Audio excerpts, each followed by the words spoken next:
At sa wakas, may nerf na rin!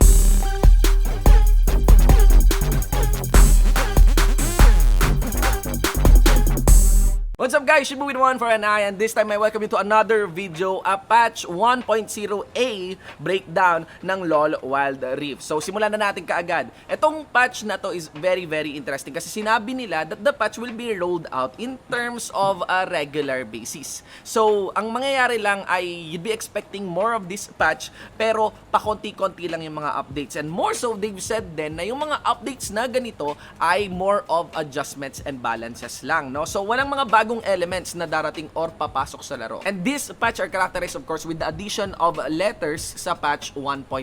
So ito na nga yung una, ang patch 1.0a, kung saan ang unang makakatikim ng mga nerfs ay ang tulad nila Vayne, Blitzcrank at Xin Zhao. Una muna ay si Blitzcrank. Si Blitzcrank ang pinakamalakas na support na available actually sa running meta, and I actually rank him, I think, as the number 3 or number 2 champions ng close beta. He establishes a lot of pressure kahit hindi kumokonek yung kanyang bread and butter skill, which is the rocket grab. At yun rin naman nga ang tinatarget ng patch na to, to make sure that Blitzcrank players will suffer whenever they miss their hook. Una muna yung kanyang base stats. Binawasan ng kanyang base health ng 60 points that would be moving from 690 going down to 650 health. Sunod naman ay ang kanyang health regen per level na binawasan mula sa 1.07 patungo sa 0.81. Remember that this health regen, although it may not seem much, but this is a nerf on a per level basis. Pasensya nga pala, no? Nasa labas tayo ngayon.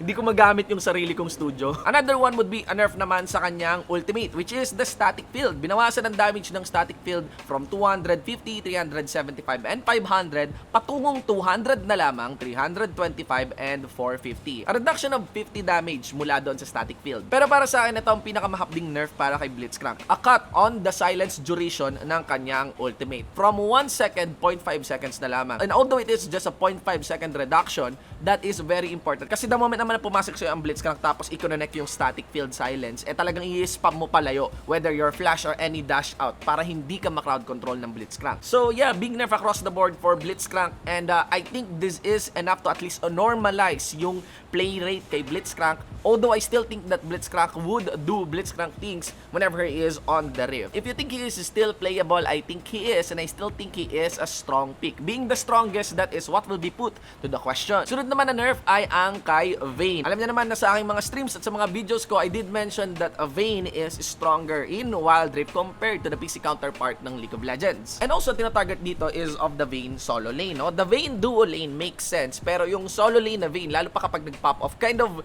hindi masaya kalaro, lalo pa para doon sa mga solo lane champions din. Riot toned her down a bit para kahit papaano mabawasan yung chasing capacities ng isang Vayne, not to mention yung counterplay din niya kapag nasa-shove siya under her lane. Alam naman natin that Vayne stands out the most kapag nang-chase down siya ng targets, at lalo pa kung mahaba yung free space ng lane, and that happens usually on the solo lane. So for the base stats, her base movement speed has been reduced from 330 to 325. Still tolerable. But the passive of the Night Hunter, the bonus movement speed ay mas binawasan. Ito actually yung mahapde para kay solo lane Vayne, no? Mula sa 30 bonus movement speed at level 1, ito ay binaba sa 15 bonus movement speed at level 1, then ginawang 20 at level 5, and finally will return to 30 bonus movement speed at level 9. Isa pa sa mga binawasan sa kanya ay ang minimum true damage ng Silver Bolts. The Silver Bolts minimum true damage has been reduced from 50, 70, 90 to 110 at ginawa na lamang na 30, 50, 70, and 90. That is 20 true damage na kinot off para kay Vayne. Pero don't worry, the late game Vayne, which is, you know, the true headline naman para kay Vayne, still is the same. Yung kanyang percentage health na true damage, hindi naman ginalaw. And finally, yun na nga, we have Xin Zhao. Alam niyo naman na para sa akin, Xin Zhao is the strongest champion ng closed beta, especially when Camille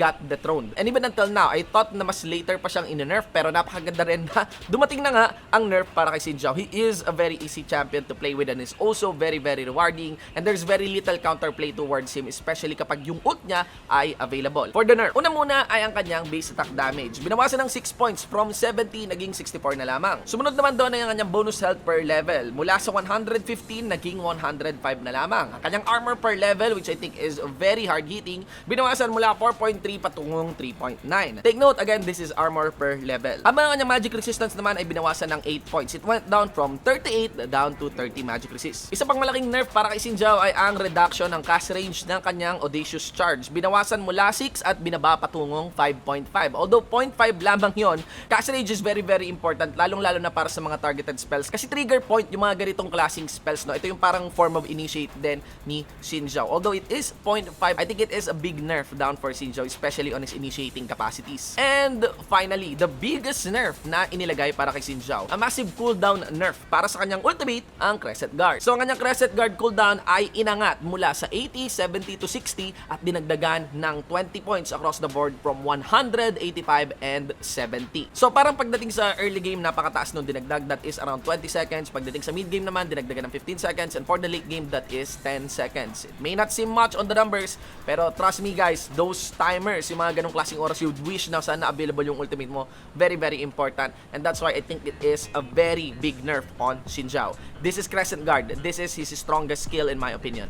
For the major bug fix, sabi daw may mga bug fix daw silang ginawa pero parang hindi na nila nilista dito sa patch na to. Nakakatawa, ang tanging nakalista lamang sa bug fix would be yung bots daw sa practice mode ay overperforming. So lupet, no? Natalo ko sa practice mode, ha? Hindi to against AI, no? Talagang practice mode. And finally, they've added also a hotfix nung October 25 to allow devices to access the 60 FPS feature, no? They do understand din naman na some devices cannot access the highest graphics for Wild Rift, pero they're continuing to monitor it. Maganda naman dito, nagsisimula pa lang din ang Wild Rift naman talaga. And these stuff are totally expected, and it's good to hear that Riot is working on it, and it's good to hear that they will be doing it on a regular basis. So as for this patch, so overall opinion ko lang about this patch, yes, it is very impacting. I did feel that all the nerfs are significant, hindi siya yung parang negligible nerfs.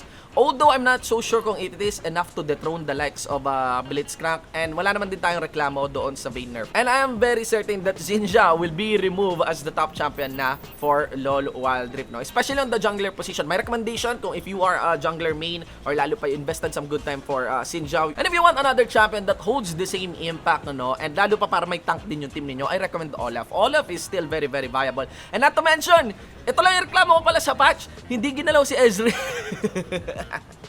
Hindi ginalaw si Ezreal. I'm not so sure why. I did feel that Ezreal has been buffed greatly mula doon sa pinakaunang iterations nitong patch 1.0, especially on the buffs doon sa Tier of the Goddess items. And my curiosity lies, kailan ba kaya nila gagalawin si Ezreal, or do they have any plans of touching Ezreal? O baka naman siguro they will just introduce a new update, a new patch, or just buff up certain ADCs para mas bumaba yung preference kay Ezreal. But right now, for a very reliable, easy to carry, and very very safe pick, and easy to use, in my opinion, use Ezreal, guys. So yeah, Olaf and Ezreal. Last comment ko lang sa patch na to, nakakatawa naman they do this kind of patch. Lalo pa ang mga patch ng mobile games ay dumadating parang 2 to 3 weeks, medyo mas frequent. Nakakatawa na pakonti-konti lang yung updates na ginagawa nila. Lalo pa walang major updates silang ginagawa, more on balancing lang, no? Ang maganda dyan is at least you can expect a word from Riot game-wise within 2 to 3 weeks. And even those kind of changes, hindi sila super overwhelming. Kung saan lang nagme-make sense yung changes. Anyway guys, that's it for our patch breakdown ng patch 1.0a. Remember that whenever there's new headlines for